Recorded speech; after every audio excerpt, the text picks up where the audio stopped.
Hoje nós teremos Ellen Estrela. Por favor, Ellen. Boa tarde, amigos. Obrigado por essa oportunidade, tá? Que Deus nos abençoe e que a gente consiga, né, estar juntos, de coração para coração. Né? Fiquemos juntos em nome de Jesus. Estudemos juntos. Hoje, né, temos aí esse tema, vós sois o sal da terra e a luz do mundo. Está lá em Mateus, capítulo 5, versículo 13, 16 a 16. Vou ler para a gente se situar.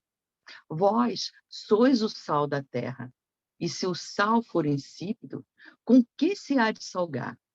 Para nada mais presta, senão para ser lançado fora e ser pisado pelos homens. Vós sois a luz do mundo. Não se pode esconder uma cidade edificada sobre um monte, nem se acende a candeia e se coloca debaixo do alqueire, mas no velador, e dá luz a todos que estão na casa. Assim, resplandeça a vossa luz diante dos homens, para que vejam as vossas boas obras e glorifique o nosso Pai que está nos céus. É em cima desse trecho que a gente vai conversar hoje, né? Pensarmos como ser sal da terra, luz do mundo, entendendo os propósitos de Jesus, esse convite de Jesus, à luz do Espiritismo, né? Que somos espíritas. Então,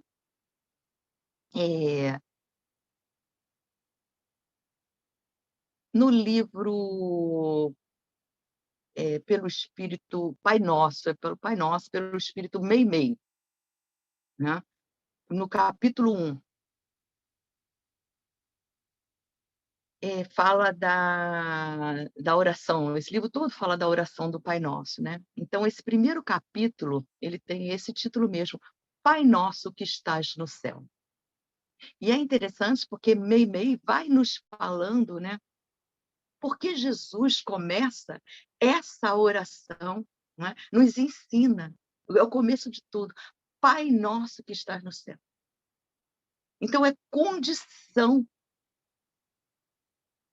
do Filho de Deus ter a humanidade inteira como sua própria família.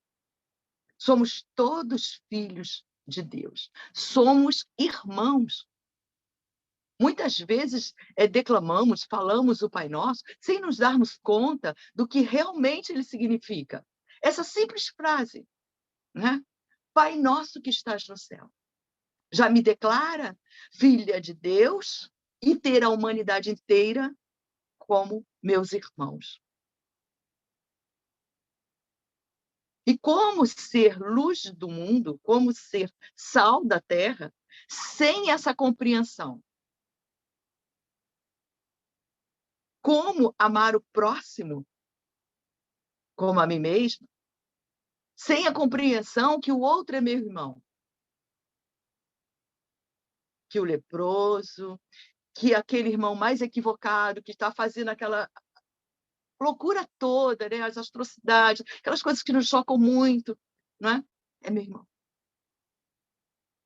Que aquele que me irrita, aquele que me tira muitas vezes do sério, não é? É meu irmão. Então, a gente entende que a primeira condição para se começar a entender o propósito de Jesus enquanto ser sal da terra, luz do mundo, passa pela compreensão de que somos uma grande família, que somos irmãos. Não importa. Não importa a cor, a religião. Não importa. Somos todos irmãos. Fazemos parte de uma única família. E o primeiro chamado é amar o próximo como a si mesmo. Amando, é dessa forma que se ama, né, a Deus, é dessa forma que se segue o propósito de Jesus. Então, esse é o primeiro entendimento, né?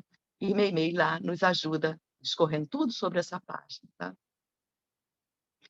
É interessante, toda vez que a gente pensa em Jesus, que Jesus não excluía ninguém. Quando nós pensamos com quem Jesus andava com o coxo, com a mulher adúltera. Eram esses que ele escolhia para estar com ele. Era esse que ele abraçava, que ele acolhia. São aqueles que hoje no mundo a gente não quer ficar perto. Porque cheira mal, porque me incomoda, porque é feio.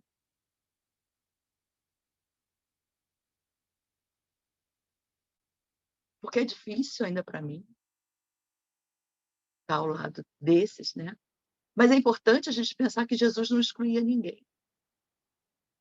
Que a população, o perfil de todos aqueles que seguiam Jesus eram esses.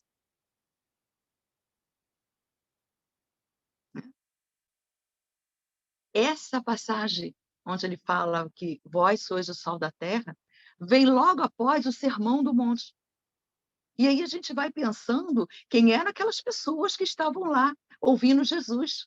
A quem era que Jesus tentava levantar o ânimo, levar alegria, fortalecer. Quando ele fala bem-aventurados, ele olha para aquela multidão e levanta o ânimo, levanta a esperança. Né? Bem-aventurado, vocês serão bem-aventurados, porque bem-aventurados são os pobres de espíritos, são os mansos, os que têm fome e sede de justiça, são os misericordiosos, são os pacíficos que herdarão a terra. Né? Os que padecem a perseguição por amor à justiça. É deles que é o reino dos céus. Ou seja, é a beleza, é a vitória, é a felicidade plena.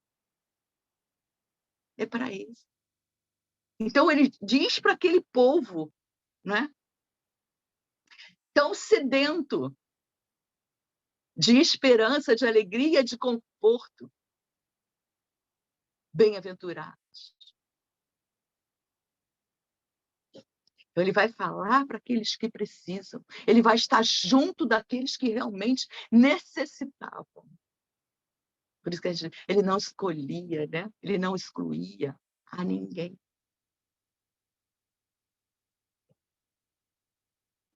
Jesus abraçava, seja quem fosse, né? E quando a gente fala assim, a gente pode pensar, mas também ele não abraçaria os ricos, os publicanos da época? Abraçava também. Porque entendia que todos são necessitados, porque via em todos a irmandade, a família divina. E logo após as bem-aventuranças, Jesus então vai ter com os discípulos. Ele vai falar para aqueles que estavam mais juntos, aqueles que já tinham um pouco mais de conhecimento, aqueles que já podiam doar um pouco mais. Então, primeiro ele dá lá o exemplo, ele acolhe aqueles que precisam, e depois vem, né, para aqueles que já estão ali mais próximo dele, vamos dizer assim, e faz o convite, e chama a responsabilidade. Então ele diz, vós sois o sal da terra. Mas acrescenta, né? Mas se o sal for insípido, se ele perder as suas propriedades, o seu sabor, com que ar de salgar?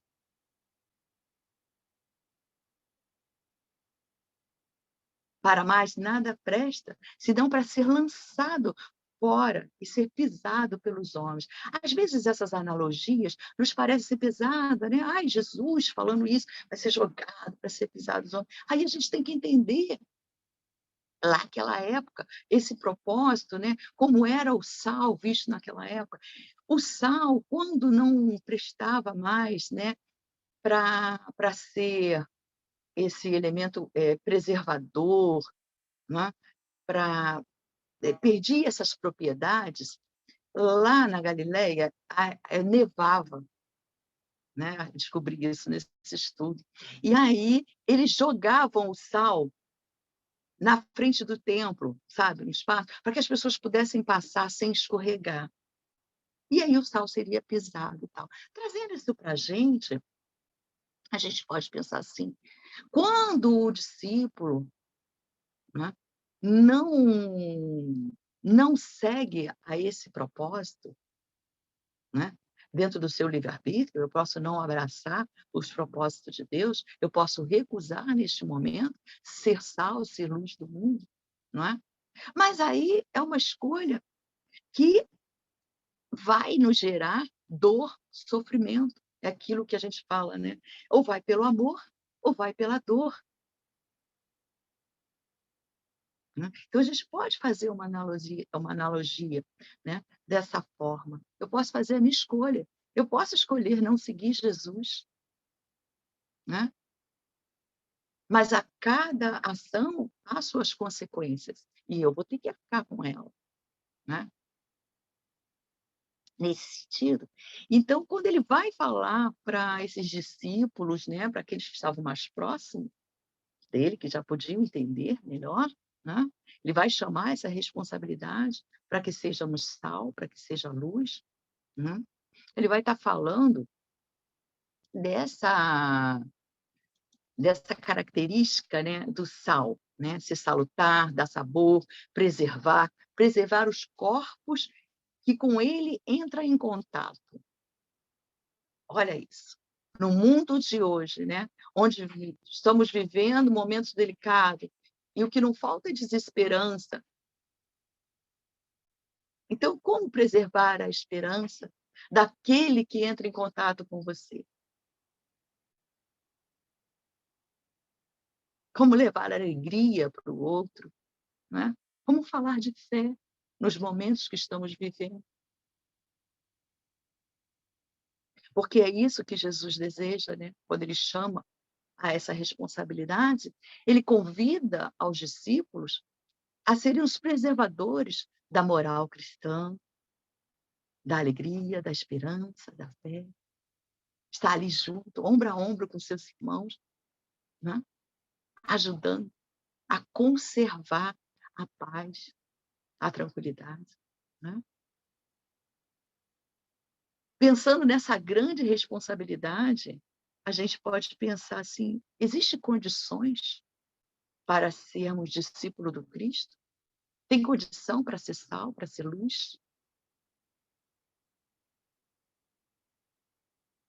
Quando estamos reencarnados, né, e aí nós sabemos que é da natureza humana a convivência, né, está lá na lei de sociedade do Livro dos Espíritos, né, 766, 768, que vai falar da lei de sociedade, a nossa necessidade de convivermos uns com os outros, de participar das dificuldades, de ser humano, é de se permitir sentir, né? Reconhecer as suas próprias dores e poder sentir também, porque só dessa forma a gente vai poder sentir também a dor do outro e conviver com o outro, né. Então, enquanto encarnado, ser luz do mundo, ser sal, é um convite à humanidade, é um convite a ser humano.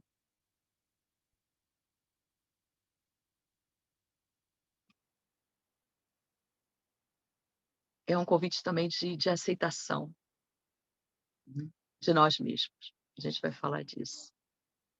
Mas não pode ser só falácia, né, porque Jesus primeiro ele vai lá, né, acolher aquela multidão, para depois vir falar para os seus discípulos. Então, conhece-se a árvore pelos frutos que ela produz, não pelo que ela fica só falando, né. Há que se ter coerência entre ação e fala, né. Senão, bem, fica só como um exercício verbal, bonitinho falar aqui, mas a ação a gente não chega, né. Eh, como não se corromper, né, como não se deixar abater no mundo de hoje, né. Tudo isso a gente precisa estar pensando. Ir além, né. Porque não basta não fazer o mal. Ah, eu não faço mal para ninguém, mas eu preciso fazer o bem. Né? Imagina se Jesus chegasse aqui com todo o conhecimento dele e tudo bem, não fizesse mal para ninguém, só ficasse. Né? Não seria Jesus. Então não basta. O Espiritismo já nos convida, né, a esse movimento. Não basta não fazer o mal. É preciso fazer o bem. É preciso ter atitude. Mas muitas vezes queremos iluminar o outro, queremos ser o sal para o outro, né? Queremos acolher o outro. Já temos essa generosidade, já desejamos fazer isso, né? Mas não somos bons conosco, não nos acolhemos, não nos escutamos. E essa é uma grande condição para que se seja sal, para que se seja luz.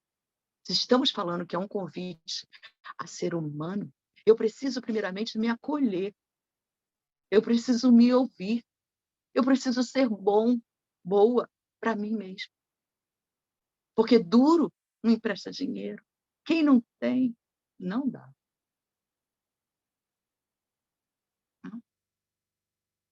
E aí, eu vou lembrar aqui dos talentos, as parábolas dos talentos. Lembra? Parábola dos talentos fala, né, daquele senhor que vai viajar e dá, né, 5 talentos para um, 3 talentos para outro, 2 talentos para outro, e um ganha apenas 1 talento. E aí a história se passa, e quando ele volta, os que ganharam mais talentos multiplicaram esses talentos, mas aquele que ganhou 1 talento, como é que ele vai dizer para o mestre, né, para o dono lá dos talentos? Falar: "Ah, Senhor, eu tive medo e por isso escondi o meu talento". Né? E quantas vezes nós também temos medo? Medo de nos expormos, medo de sermos julgados, né? E escondemos os nossos talentos.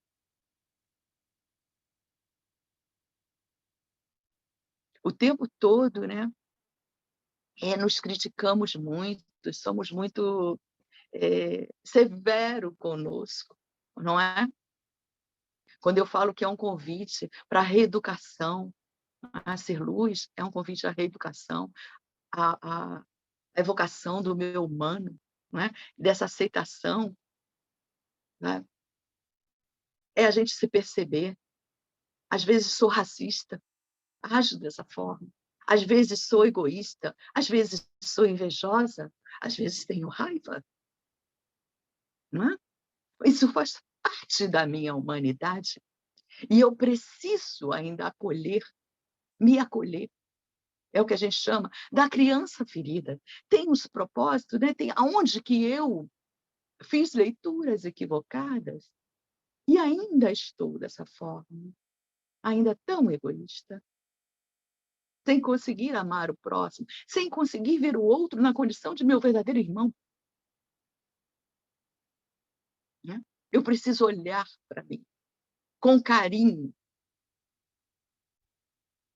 E como a gente faz com criança mesmo. É a minha criança emocional, a minha criança ferida. O que você tem? O que você quer? O que você precisa? Para não ficar por aí escondendo os seus talentos. Porque a programação reencarnatória é linda, tem um propósito maravilhoso de sucesso para ti. Né?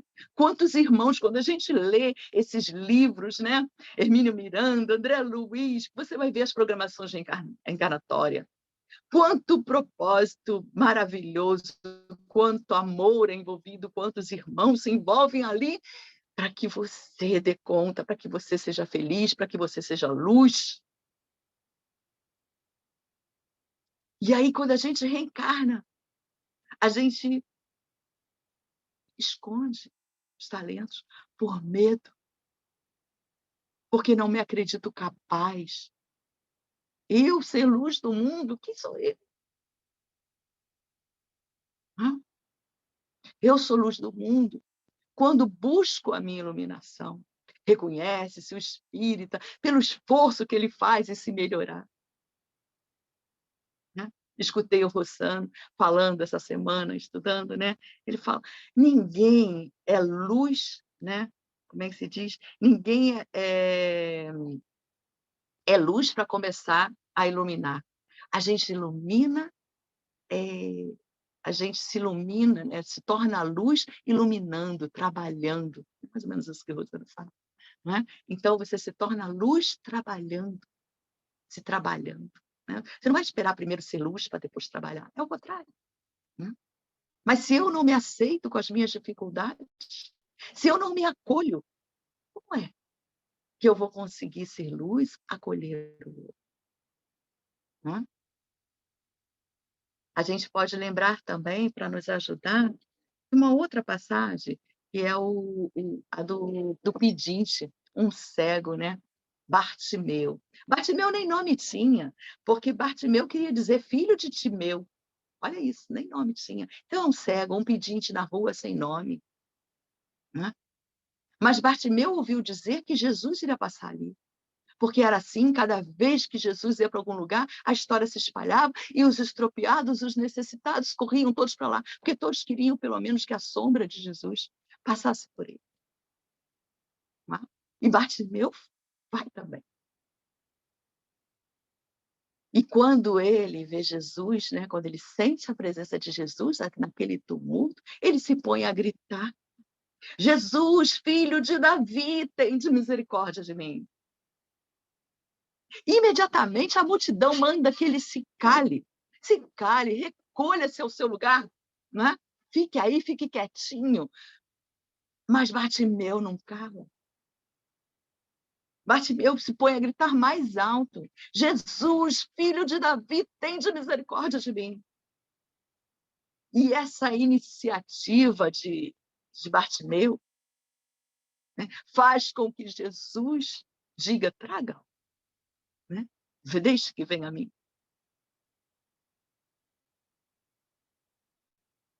Muitas vezes, né, vamos ter esse roupante de suplicar ao filho de Davi que tenha misericórdia de nós. Mas no primeiro brado que alguém mande nos calar, estamos, muitas vezes, sujeitos a nos encolhermos e nos acomodarmos na nossa zona de conforto, nos nossos medos. Né? E para mais tarde dizermos ao outro: ah, eu parei, eu não fiz, porque não tinha como, o outro não deixou, o outro me acusou, o outro me impediu, o outro. E, na verdade, sou eu. Né? Eu que me identifico com a palavra do outro. Sou eu que não me acho merecedora da misericórdia divina. E me calo, e me recolho. Né? Então, não basta desejar, é preciso ter iniciativa e persistir na iniciativa de chegar até o Cristo. E essa história de Bartimeu nos ajuda muito mais, porque Bartimeu também usava uma capa, que era a organização de Roma, né? Até para pedir, você tinha que ter uma capa, tinha que ter uma autorização, né? Senão você não podia ser um pedinte. Mas quando Jesus, né, diz: venha, ele tira a capa.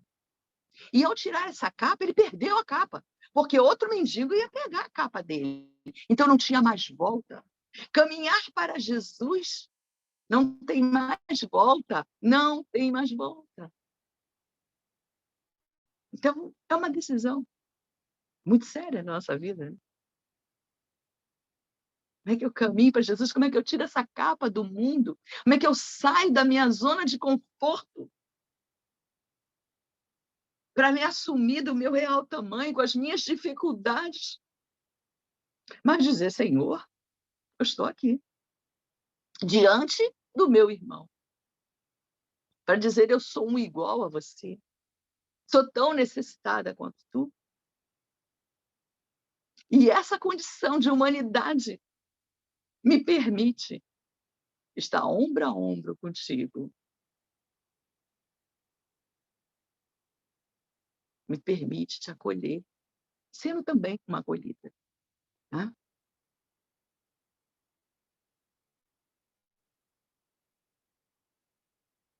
Eu li uma página, eu sempre falo isso, né, ao longo da minha trajetória no espiritismo, eu li uma página lá no começo e nunca consegui esquecer. Acho mesmo que só fui para o espiritismo para ler essa página. Ela está no rumo certo. E ela fala, né, que na vida existe um só problema. Eu li a página toda para descobrir que sou eu. Um só problema. Eu, né. Eu preciso ser protagonista da minha própria história, abraçar o projeto divino para mim, seguir Jesus, né. Ainda que a multidão inteira me mande calar, eu tenho que saber o que eu quero, eu tenho que saber qual é o meu propósito de vida. Aqui na terrinha, né, não tem santo, mas tem pessoas que passam a ter Jesus como meta.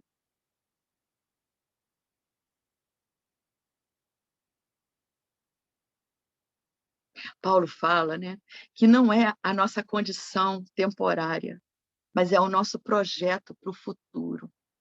Olha isso. Não importa como eu ainda estou, mas eu tenho que ter um projeto para o meu futuro, para ser feliz. E esse projeto é o evangelho, é Jesus.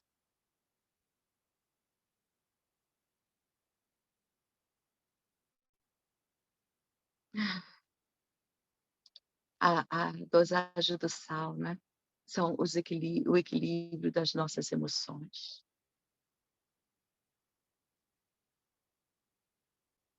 Ser sal é essa proposta, né, de reeducação. Existe um outro livro que eu amo o título, Estamos a caminho da luz. Estamos, né. A vida não é fotografia, a vida é um filme que tem já muita coisa para trás, tem o nosso momento atual e tem muita história ainda para acontecer. E que cabe a cada um de nós escrever a própria história. Isso é ser protagonista, tá? É estar, eh, em posse, né, do que você quer, do seu projeto, desse projeto divino, né, e não deixar que as coisas se percam. Não podemos, ser indiferentes, não é? Banalizarmos esse projeto maravilhoso, reencarnatório, que Deus trouxe para a gente. Abraçando as nossas dificuldades, mas sendo guerreiros, sendo caridosos primeiramente conosco, para que realmente possamos ser luz, ser sal, né, ajudar o outro também a se erguer, a ser forte.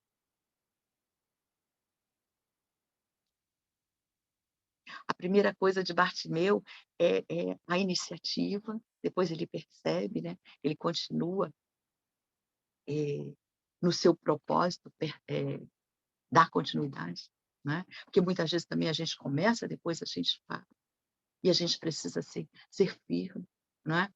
"Ah, tudo bem, mas Ellen, eu não posso, esmorecer um pouquinho?" Pode, você é humano, também sou, também esmoreço, não é. Mas a gente precisa levantar.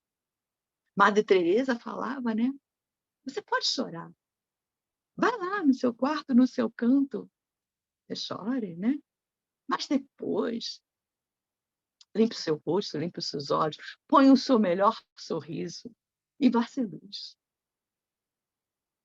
não é. e vai acolher os outros.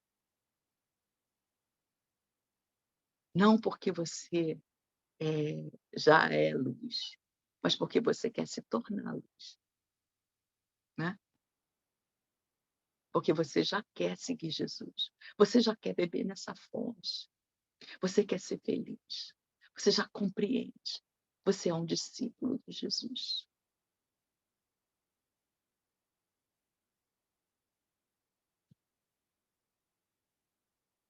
E quando falamos que da lei de sociedade, né?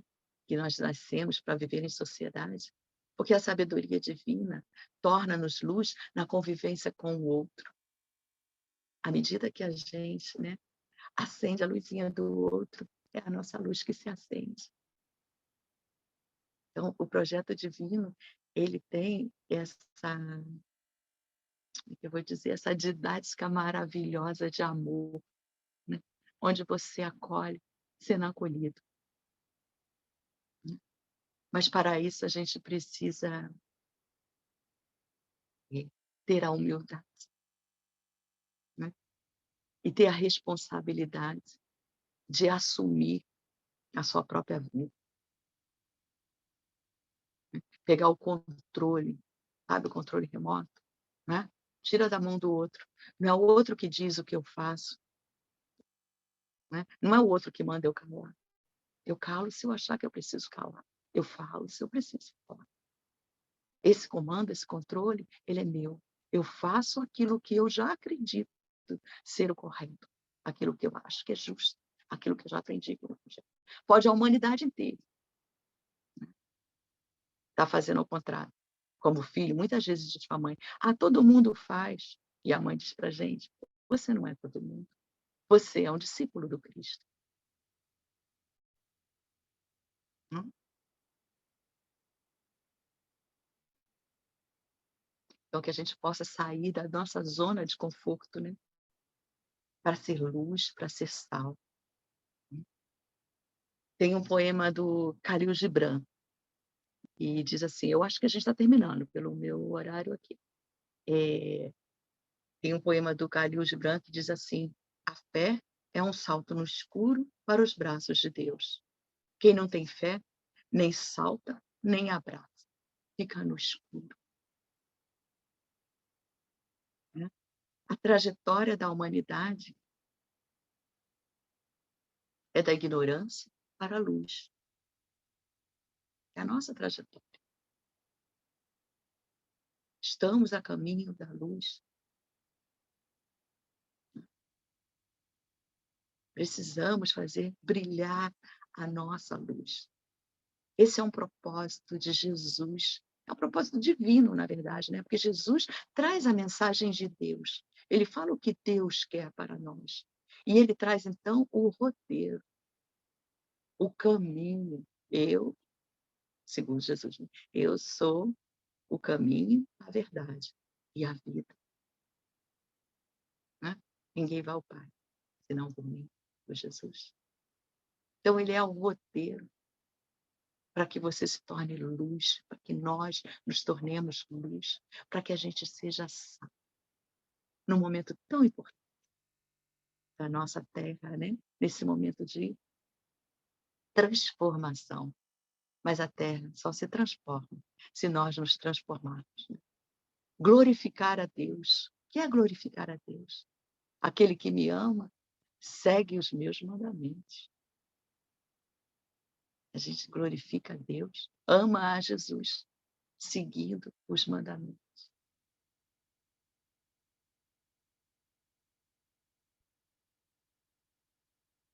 Que Deus nos abençoe, que nos ilumine, que nos ajude a sermos aqueles que possam, né, levar esperança, levar alegria,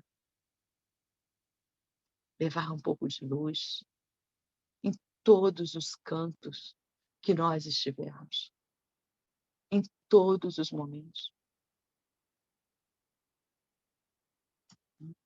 Que em nome de Jesus a gente possa, né, se acolher, acolhendo os nossos irmãos. Todos nós temos os nossos talentos. Tá? Não precisamos nem olhar para o talento do outro. Cada um tem o seu. Né? E que a gente não esconda mais os nossos talentos. Que a gente coloque-os à disposição de toda a humanidade. Porque seremos felizes à medida que nós entendermos que somos todos irmãos, que somos uma única família. Seremos felizes, a Terra será um mundo de regeneração, quando nós aprendermos a amarmos uns aos outros. Que Deus nos abençoe e muito obrigada pela oportunidade.